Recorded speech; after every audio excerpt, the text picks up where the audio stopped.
दोस्तों 90 के दौर में एक कलाकार तेजी से उभर रहा था। उस अभिनेता का नाम था कृष्ण कुमार। इस एक्टर को तो आप नहीं भूले होंगे।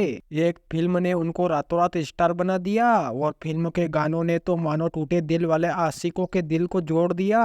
अच्छा सिला दिया तूने मेरे प्यार का, यार ने ही लूट लिया घर यार का। लेकिन कहते हैं ना कि हर उगते हुए सूरज के ढलने का वक्त आता है। ठीक उसी तरह ये खौफनाक घटना अभिनेता कृष्ण कुमार का चढ़ता करियर ले डूबी। क्या आपने कभी सोचा है कि ये एक्टर रातों रात कहाँ गुमनाम हो गया? चलिए हम आपको इस 19 के इस अभिनेता की पूरी कहानी से आपको रूबरू कराते हैं। कहानी शुरू होती है दिल्ली के दरियागंज इलाके से, जहां चंद्रभान कुमार फलों के जूस की दुकान लगाया करते थे। इनके दो बेटे हुए, बड़ा बेटा गुलशन कुमार और छोटा बेटा कृष्ण कुमार। गुलशन कुमार बड़े हुए तो घर की जिम्मेदारी संभालने के लिए पिता के साथ जूस बेचने लगे, तो वही उनके छोटे भाई कृष्ण कुमार पढ़ाई करते थे। गुलशन कुमार भले ही रोड पर जूस बेचते थे, मगर उनके मन में ख्वाब था जिंदगी में कुछ करने का। गुलशन कुमार का सपना था कि वे मुंबई जाकर एक्टर बने। ऐसे ही एक दिन रोड पर जूस बेचते हुए उन्होंने अपने पिता से कहा कि मैं मुंबई जा रहा हूँ हीरो बनने। उनके पिता ने उन्हें समझाया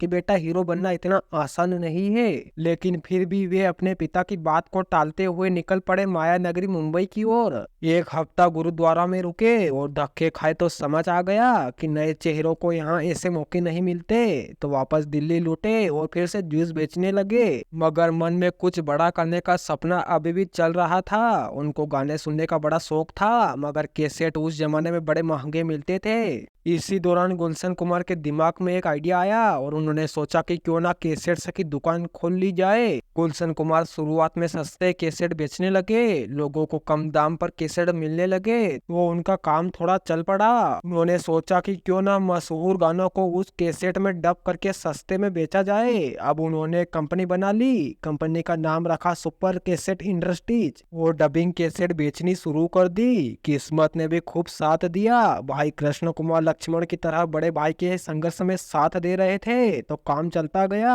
इसके बाद गुलशन कुमार मुंबई आ गए और अपनी कंपनी का नाम बदलने का मन बना लिया। गुलशन कुमार भगवान शिव के बड़े भक्त थे, तो उन्होंने भगवान शिव के त्रिशूल का टी ले लिया और 1983 में कंपनी का नाम टी सीरीज रख दिया। पहली बार उनकी कंपनी को बड़ी कामयाबी साल 1988 में मिली, जब फिल्म आई कयामत से कयामत। इसके साउंड ट्रैक टी सीरीज ने ही बनाए थे। रातों रात गाने सुपरहिट हो गए। वो टी सीरीज देश की बड़ी मशहूर कंपनी बन गई। इसके बाद तो अनुराधा पौडवाल से लेकर गुलशन कुमार के भक्ति गीत टी सीरीज की कैसेटों में पूरे देश में छाने लगे और पैसा पानी की तरह बरसने लगा। अब गुलशन कुमार फिल्मों में पैसा लगाने लगे और 1990 में बतौर प्रोड्यूसर उनकी पहली फिल्म आशिकी ने बॉक्स ऑफिस पर कोहराम मचा दिया। करोड़ों में खेल रहे गुलशन कुमार ने अब अपना दूसरा सपना पूरा करने का फैसला किया। वो था भाई कृष्ण कुमार को बॉलीवुड का सुपरस्टार बनाना। खुद एक्टर ना बन सके, लेकिन उनका सपना था अपने छोटे भाई कृष्ण कुमार को हीरो बनाने का। गुलशन कुमार के पास पैसों की कोई कमी नहीं थी, इसलिए खुद प्रोड्यूसर बनकर उन्होंने अपने छोटे भाई को लॉन्च करने की तैयारी शुरू कर दी। छोटे भाई को बेटे जैसा चाहने वाले गुलशन कुमार अपने भाई के लिए कोई कसर नहीं छोड़ना चाहते थे। साल 1991 के आसपास की बात होगी। मशहूर डायरेक्टर केतन आनंद को रखा गया। शम्मी कपूर, प्राण और प्रेम चोपड़ा जैसे दिग्गजों को महंगी फीस देकर फिल्म में रखा गया और 1993 में फिल्म आजा मेरी जान से पहली बार छोटे भाई कृष्ण कुमार को लॉन्च किया। हालांकि यह फिल्म बुरी तरह से पीट गई, मगर गुलशन ने पहले से इसका बैकअप प्लान बना रखा था। उन्होंने दूसरी फिल्म की शूटिंग भी साथ साथ करवाई थी। साल 1993 की बात है। अपने छोटे भाई कृष्ण कुमार को हीरो बनाकर दूसरी फिल्म रिलीज कर दी। फिल्म का नाम था कसम तेरी कसम। लेकिन कृष्ण कुमार की बदकिस्मती ही रही कि उनकी एक्टिंग उस दौर के दूसरे स्टार से मुकाबला ही नहीं कर पा रही थी। नतीजा ये हुआ कि यह फिल्म भी औंधे मुंह गिरी। अब भाई को सुपरस्टार कैसे बनाया जाए? गुलशन कुमार ने सोचा कि इस बार क्यों ना म्यूजिकल हिट फिल्म बनाई जाए। भाई की एक्टिंग में जो कमी है वो भी छिप जाएगी और फिल्म भी चल पड़ेगी। इस बार गुलशन कुमार ने निखिल, अमृतपाल, मिलिंद सागर और राजू सिंह जैसे दिग्गज म्यूजिकल को इकट्ठा किया और उदित नारायण से लेकर अनुराधा पौडवाल और सोनू निगम को सिंगर रखा। वही इस बार प्रोड्यूसर ही नहीं, डायरेक्शन की कमान भी खुद गुलशन कुमार ने संभाल ली। अभिनेता कृष्ण कुमार के अपोजिट उस दौर की अभिनेत्री शिल्पा शिरोडकर को कास्ट किया गया। एक से बढ़कर एक ईंटों से सजी फिल्म 1995 में रिलीज की गई। फिल्म का नाम था बेवफा सनम, मगर फिल्म की रिलीज से पहले ही गानों की कैसेट बाजार में उतार दी गई। ऐसा लगा जैसे 90 के दशक के आशिक कैसेट का इंतजार दिन रात कर रहे थे। कैसेट मार्केट में आते ही कोहराम मच गया।